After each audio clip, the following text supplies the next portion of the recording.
تمہارے ذمے تو بات تھی.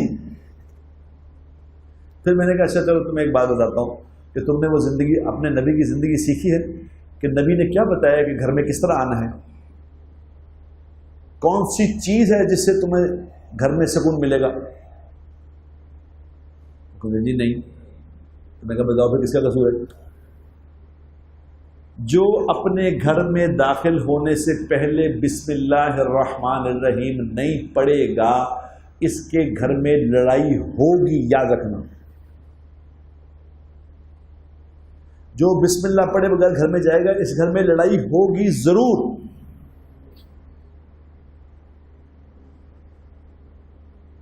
یہ زندگی ہمارے نبی نے سکھائی ہے تو ہم نے سیکھی. میں کہا پھر یہ بتاؤ کہ تم اپنی بیوی کی کتنی تعریف کرتے ہو؟ تعریف کی کرنی ہے، ہر وقت لڑائی ہوتی، تعریف کی کرنی ہے. میں نے اسے کہا کہ اللہ کے نبی نے پتہ کیا تعریف کی اپنی بیوی کی؟ اللہ کے نبی ہر وقت اپنی بیویوں کی دل جوئی کی بات کرتے تھے. دل جوئی کی بات. ایک دن حضور کے گھر میں تشریف لائے، امی ام سلمہ رضی اللہ تعالی عنہا سے کہا کچھ کھانے کو ہے، کچھ کھانے کو ہے. تو امی جان نے کہا کہ جی وہ کھانے کے لیے تو کچھ نہیں، سرکہ ہے، سرکہ. اب سرکہ آپ نے کھایا کسی نے؟ سرکہ بھی کھانے کی چیز ہے کوئی؟ سرکہ تو چیر کے رکھ دے گا اندر. صرف سرکہ گھر میں. تو بنتا یہ تھا کہ کہا جاتا کہ کوئی عقل کی بات کرو، سرکہ کھانے کی چیز ہے. تو حضور کے نے کیا فرمایا؟ آپ نے فرمایا واہ واہ واہ واہ، سرکہ تو مکمل غذا ہے. یہ سکھایا میرے نبی نے کہ گھر میں کیسے رہنا چاہیے، بیویوں سے کیا بات. یہاں تو کھانا اگر مرضی کا نہیں پکا ہوا، طبیعت کے مطابق نہیں ہے تو اسی وقت بےزتی شروع ہوگی کہ ایک ہی پکایا، اینی دیر ہو گئی گلے تک کھانا نہیں سیکھا کہ کیا فائدہ گھر میں، اور اسی وقت آنے شروع. یہ زندگی میں نے کہا تم نے سیکھی تھی؟ کہتا جی اتنی سیکھی. تو میں نے کہا کس کا قصور پھر ہوا؟ کہتا جی قصور پھر میرا ہی نکل آیا. میں قصوروار ہوں میرے دوستو. میں جب تک میں نے ٹھیک نہیں ہونا مسئلہ حل نہیں ہونا، یاد رکھنا. اور افسوس کی بات یہ ہے کہ میں نے خود ابھی تک اس بات کو جانا ہی نہیں کہ میں بھی قصوروار ہوں. کوئی تو میرا بھی قصور ہے کوئی. ایک آدمی کا نماز نہ پڑھنا، یاد رکھو، ایک آدمی مسلمان، ایک آدمی نماز نہیں پڑھ رہا، اس بے نمازی کی پوری کائنات پہ اس کا اثر پڑتا ہے، اس کی نحوست کا. ایک بے نمازی. حدیث میں آتا ہے، حدیث پاک میں آتا ہے کہ جب کوئی مسلمان اپنے گھر سے نکلتا ہے دین کا علم سیکھنے کے لیے، غور سے سن لو بات، دین کا علم سیکھنے کے لیے جب کوئی اپنے گھر سے نکلتا ہے تو ساری مخلوقات اس کے لیے دعائے مغفرت کرتی ہیں. حتیٰ کہ بلوں میں چونٹیاں، حدیث میں آتا ہے چونٹیاں اس کے لیے دعائے مغفرت کرتی ہیں. چونٹیاں، سمندر کی مچھلیاں اس کے لیے دعائے مغفرت کرتی ہیں. اب بتاؤ سمندر کی مچھلیوں کو اس کے لیے دعا کرنے کی کیا ضرورت ہے؟ بتاؤ. علم دین کا میں سیکھنے جا رہا ہوں، دعائیں مچھلیاں کر رہی ہیں، کیوں؟ علم میں سیکھ رہا ہوں، بلوں میں چونٹیاں میرے لیے دعا کر رہی ہیں مغفرت کی، کیوں؟ اس لیے میرے دوستوں کہ جب کوئی انسان اللہ کا حکم سیکھتا ہے، اللہ کا حکم سیکھے گا تو اس پہ عمل کرے گا نا.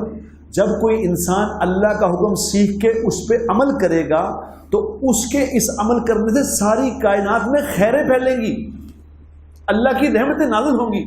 وہ رحمتیں جانوروں پہ بھی آئیں گی. اور جب کوئی نافرمانی کی زندگی گزارے گا، جب کوئی نافرمانی کرے گا تو اس کی نافرمانی کی نحوست پوری کائنات پہ آئے گی، اس کے ایفیکٹ جانوروں پہ بھی آئیں گے. جب بارشیں رک جاتی ہیں کیا ہوتا ہے؟ بارشیں رک گئی تو کیا ہوا؟ جانور پانی کو ترس جاتے ہیں، ترستے نہیں تھے؟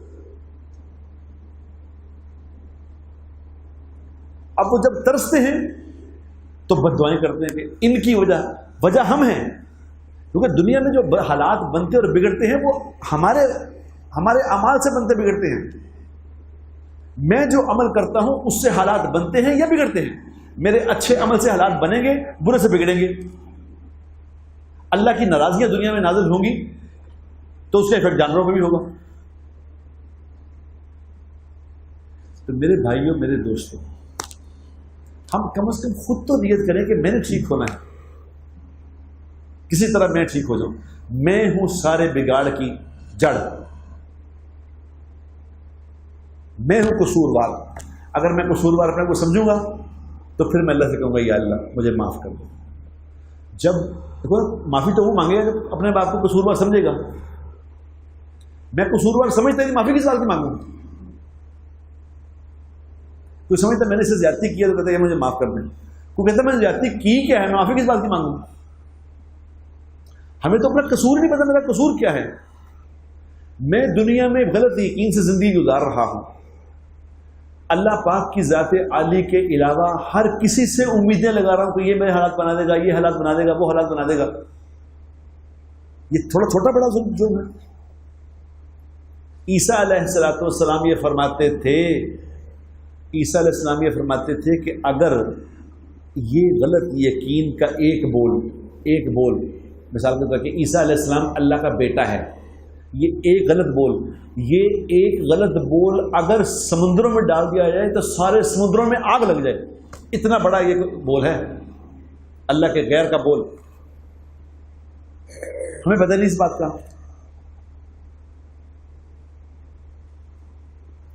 تو میرے بھائیوں اور دوستوں، آج میں آپ سے یہی عرض کرنے، آج کا دن میں صرف ایک ہی بات عرض کرنے آیا ہوں کہ ہم یہ قصور اپنے آپ قصور سمجھیں کہ میرا قصور ہے کہ میں نے اللہ کو اپنا مالک اور خالق نہیں سمجھا. میں نے اللہ سے اپنی امید نہیں لگائی، میں نے مخلوق سے امیدیں لگائیں. کسی نے امریکہ سے امیدیں لگائیں کہ امریکہ سے دوستی ہو جائے گی تو کام بنے گا جناب، امریکہ سے یہ ہو جائے گا تو وہ بتاؤ، یعنی امریکہ ہمارے کام بنائے گا. اندازہ تو کرو، اگر سعودیوں سے پیسے آئیں گے تو کام ہو جائے گا. کمال کرو. یہ تو عمر رضی اللہ تعالی عنہ کے زمانے میں قحط پڑ گیا. جب قحط پڑ گیا تو عمر رضی اللہ تعالیٰ نے ملک شام جو کہ بڑا زرخیز علاقہ تھا تو وہاں خط لکھا اس کے گورنر کو کہ بھئی یہاں پہ قحط پڑ گیا تو یہاں پہ غلہ بھیجو. انہوں نے کہا امیر المومنین میں اتنا غلہ بھیجوں گا کہ ایک اونٹ پہلا اونٹ مدینہ میں ہوگا، آخری اونٹ ملک شام میں ہوگا. اتنا غلہ بھیجوں. تو رات کو خواب میں حضور اکرم صلی اللہ علیہ وسلم تشریف لائے. انہوں نے کہا عمر میں تمہیں بڑا سمجھدار سمجھتا تھا، یہ تم نے کیا کیا؟ میں نے جی کیا ہوا یا رسول اللہ کیا ہوا؟ آپ صلی اللہ علیہ وسلم نے فرمایا کہ تم اللہ کو چھوڑ کے ملک شام کے گورنر کو خط لکھ رہے ہو، اللہ سے کیوں نہ مانگا؟ یہ تم نے کیا کیا؟ تو صبح اٹھ کے انہوں نے توبہ کی کہ یا اللہ مجھے معاف کر، یا اللہ مجھے معاف کر دے، میں نے آپ کو چھوڑ کے مخلوق کی طرف دھیان کیا. یہ عمر رضی اللہ تعالیٰ کا معاملہ ہے تو ہمارا کیا ہو؟ ہمارا تو دھیان ہی مخلوق پہ ہے کہ اس سے بن جائے گا کام، اس سے ہو جائے گا کام. اپنے یقین کو میرے دوستوں ٹھیک کرنے کی پہلے محنت کریں. ہم اس بات کا ارادہ دیکھو، جب پتہ چلے گا، جب اس بات کا اندازہ ہو جائے گا کہ میرا یقین غلط ہے تب ٹھیک کروں گا نا. کوئی ہمارے کام ٹھیک نہیں کر سکتا، خدا کی قسم کوئی ہمارے کام نہیں بنا سکتا. کام بنانے والی ذات اللہ کی ہے. اس کا یقین ٹھیک کرنے کے لیے ہم سب اس کی محنت میں لگیں، اس کی محنت کریں.